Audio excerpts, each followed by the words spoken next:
কথা নিয়ে আসার জন্য বিনীত অনুরোধ জানাচ্ছি কিশোরগঞ্জ জেলা শাখার সম্মানিত আমির। জিহাদ হচ্ছে জালেম প্রথম স্বাধীনতায় যারা আত্মত্যাগ করেছিল।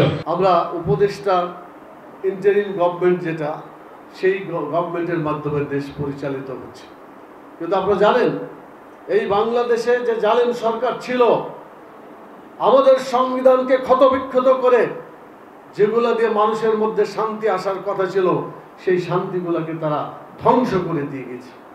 আপনাদের মনে আছে তারা বলেছিল গণতন্ত্র প্রতিষ্ঠা করবে। বলেন তো বাংলাদেশে গণতন্ত্রটা প্রতিষ্ঠা করেছে না হত্যা করে গেছে? বাংলাদেশে গণতন্ত্রকে নিশ্চিহ্ন করে গেছে। কেয়ারটেকার সরকারের অধীনে নির্বাচন হলে মানুষেরা ভোট দিতে পারত, আমার ভোট আমি দেব, যাকে ইচ্ছা তাকে দেব, ভোটের অধিকার ভাতের অধিকার প্রতিষ্ঠা হতো। কিন্তু সেই কেয়ারটেকার সরকারের যে প্রভিশন সংবিধানে ছিল সেই সংবিধান থেকে কেয়ারটেকার সরকারের এই ধারাটাকে তারা মুছে ফেলেছে, যার ফলে সেদিনে গণতন্ত্রকে তারা হত্যা করেছে। এবং পরপর যতগুলো নির্বাচন হয়েছে পুরোটা রাতের নির্বাচন, দিনের বেলা নির্বাচন করে নাই, রাতেই নির্বাচন করে ফেলেছে। এসব কথা কি আপনাদের কাছে অজানা আছে না জানেন? আপনারা সবাই জানেন। অর্থাৎ বাংলাদেশে গণতন্ত্রকে হত্যা করেছে সে জালেম সরকার। এই জন্য যারা দেশে গণতন্ত্র প্রতিষ্ঠার স্বপ্ন দেখেছিল তাদের সেই স্বপ্নকে ধূলিসাৎ করে দিয়েছে। আর সেই কারণে বাংলাদেশের বিক্ষুব্ধ জনতা, ছাত্র সমাজ সকলে অগ্নিস্ফুলিঙ্গ সৃষ্টি করে বাংলাদেশ থেকে এই জালেম সরকারকে চিরদিনের জন্য বিতাড়িত করেছে। আগামীতে কোন সরকারের অস্তিত্ব থাকবে না ইনশাআল্লাহ। জালেম শব্দটা মানুষের হক নষ্ট করার সাথে জড়িত রয়েছে। আপনি বাংলাদেশে দেখেন কোন জায়গায় জুলুম হয় নাই? নিজের দলের লোককে প্রশাসনে ঢুকিয়েছে, চাকরি দিয়েছে, অন্য দলের লোককে সেখানে চাকরি দেয় নাই। কথা ঠিক কিনা বলে? আপনি অযোগ্য লোকদেরকে তারা শুধু প্রশাসনে নয়, রাষ্ট্রের সকল প্রকার বিভাগে সকল জায়গাতে তারা এই কাজগুলো করেছে। এই জন্য আজকে বর্তমান যে ইন্টারিম গভর্নমেন্ট তারা কিন্তু দেখে যে কোনটা ছাড়ি আর কোনটা ধরি আর কোনটা রাখি।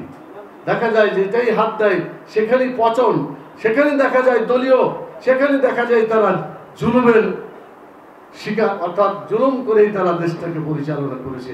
এই জন্য একজন দুজনকে ছাঁটাই করে হয় নাই, গোটা বেঞ্চকে বেঞ্চ সেখান থেকে ছাঁটাই করে দিয়ে নিরপেক্ষ এবং তুলনামূলকভাবে কম মন্দ অথবা কিছু ভালো এই লোকগুলোকে খুঁজে খুঁজে সমাজের রন্ধ্রে রন্ধ্রে বসানোর চেষ্টা করা হচ্ছে। আপনারা বলেন এই সমস্ত জায়গায় যদি পরিবর্তন না হয়, ওই চোর, ওই ডাকাত, ওই ছিনতাইকারী, ওই লুটপাটকারী যারা সমাজের সকল কিছু লুটপাট করে ভোগ করে যারা দখল করেছিল তাদেরকে রেখে দিয়ে যদি নির্বাচন করা হয় তাহলে কি আমাদের উদ্দেশ্য পূর্ণ হবে? শহীদদের রক্ত কি সত্যিকার সার্থক হবে?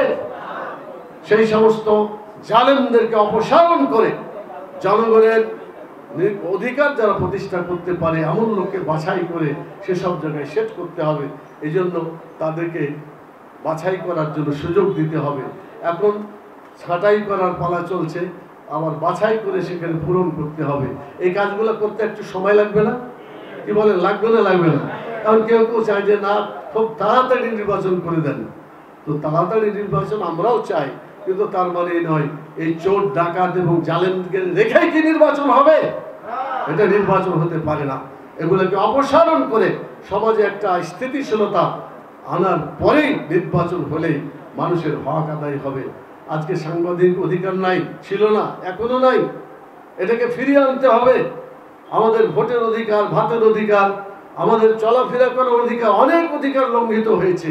সেই সব অধিকারকে যদি আবার ফিরিয়ে আনতে হয় একটু সময় দিতে হবে। আমরা বলেছি যুক্তিসঙ্গত সময় এটাকে দিতে হবে এবং এটা শেষ করেই আমাদের নির্বাচন করতে হবে।